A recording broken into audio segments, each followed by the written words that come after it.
Hello प्यारे बच्चों, कैसे हो तुम सब? होपफुली तुम सभी स्वस्थ और मस्त होंगे और इंतजार कर रहे होंगे हमारी आज की नई कहानी का। तो बिना देर करे शुरू करते हैं आज की कहानी। गांव के बाहर एक पुराने पीपल के पेड़ के नीचे एक दिन एक संत गुरुजी आकर ठहर गए।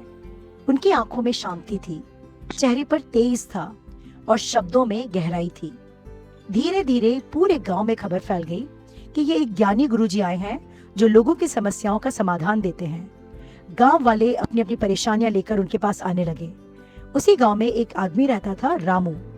रामू की हालत बहुत खराब थी। उसके कपड़े मैले कुचैले, दाढ़ी बेतरतीब, बाल उलझे हुए, नाखून इतने लंबे कि देखकर ही घिन आ जाए। वह हमेशा उदास रहता, काम में मन नहीं लगता, हर वक्त अपनी बदकिस्मती को कोसता रहता था। एक दिन बहुत हिम्मत करके रामू भी गुरुजी के पास पहुंचा। वह उनके सामने बैठ गया और बोला, गुरुजी, मेरी जिंदगी में कुछ भी ठीक नहीं चल रहा।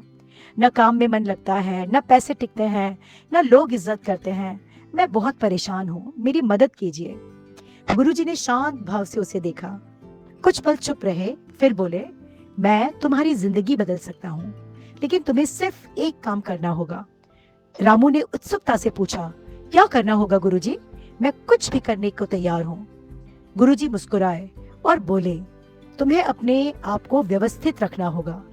रामू थोड़ा हैरान हुआ, बस इतना सा? इससे मेरी जिंदगी कैसे बदलेगी? गुरुजी ने विस्तार से कहा, साफ सुथरे कपड़े पहनना, नए नहीं बस साफ, रोज नहाना, दाढ़ी बनाना, बाल छोटे रखना, नाखून काटना, समय पर उठना और हर सुबह उगते सूरज को देखना। रामू को यह सब बहुत साधारण लगा। उसे लगा कि इतनी बड़ी समस्या का इतना छोटा समाधान, लेकिन वो इतना परेशान था कि उसने सोचा, एक बार करके देखता हूँ। अगले ही दिन रामू ने वर्षों बाद खुद को साफ किया, नहाया, पुराने ही सही लेकिन साफ कपड़े पहने, दाढ़ी बनाई, बाल ठीक किए।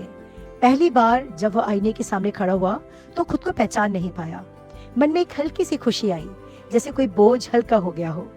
वह सुबह जल्दी उठा, पहली बार उगते सूरज को ध्यान से देखा। उसे एक अजीब सी शांति महसूस हुई।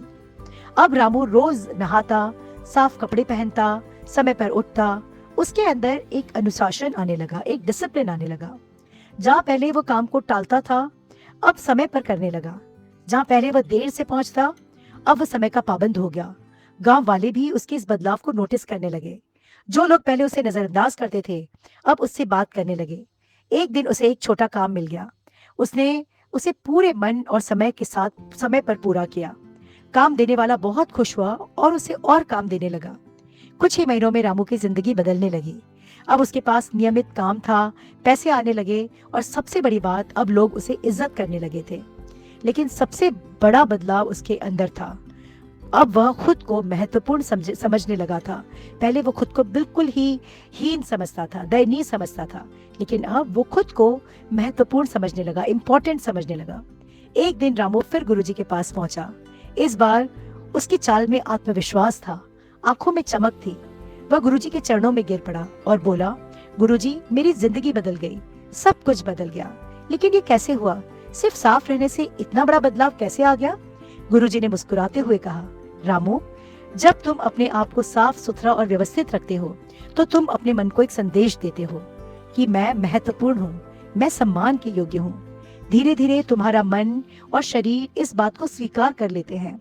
फिर वही अनुशासन तुम्हारी पूरी जिंदगी में फैल जाता है। तुम समय पर उठते हो, काम समय पर करते हो और जीवन में व्यवस्था आ जाती है। उन्होंने आगे कहा, याद रखो, बड़े बदलाव हमेशा छोटे छोटे एक्शन से ही शुरू होते हैं। रामू की आंखों में आंसू आ गए। अब उसे समझ में आ गया कि उसकी बदकिस्मती नहीं थी, बल्कि उसकी आदतें ही उसके दुश्मन थी। तो इस तरह से रामू की जिंदगी के छोटे से बदलाव ने उसकी जिंदगी बदल दी। बच्चों, हम जिस तरह से रहते हैं और जिस तरह से हम अपनी चीजों को रखते हैं, हमारे कलर्स, हमारी बुक्स, हमारे खिलौने, हमारा बैग, ये सारी चीजें जब हम व्यवस्थित रखते हैं, तो ये व्यवस्था हमारा मन, हमारा दिमाग और हमारा शरीर धीरे धीरे सीखने लग जाता है। इसीलिए हमेशा अपनी चीजों को ठिकाने पर रखना, खेलने के बाद खिलौनों को समेट कर रखना, ये चीज हमें हमेशा करनी चाहिए। इस कहानी से हमने क्या सीखा? हमारी जिंदगी हमारे छोटे छोटे एक्शन से बनती है। जब हम खुद को महत्व देते हैं और अनुशासन में रहते हैं, तो सफलता खुद ब खुद हमारी ओर आने लगती है। व्यवस्था बाहर से नहीं, अंदर से शुरू होती है और वो ही पूरी जिंदगी बदल देती है। यही थी हमारी स्टोरी और हमारी स्टोरी का लेसन। होपफुली ये स्टोरी आपको पसंद आई होगी। इस स्टोरी को अपने friends, relatives, neighbours, cousins, school friends सबके साथ शेयर करना मत भूलना। हमारे चैनल को झटपट सब्सक्राइब कर लेना। कल मिलते हैं फिर से एक नई स्टोरी के साथ। तब तक के लिए ढेर सारी ब्लेसिंग्स के साथ take care, bye bye, lots of blessings.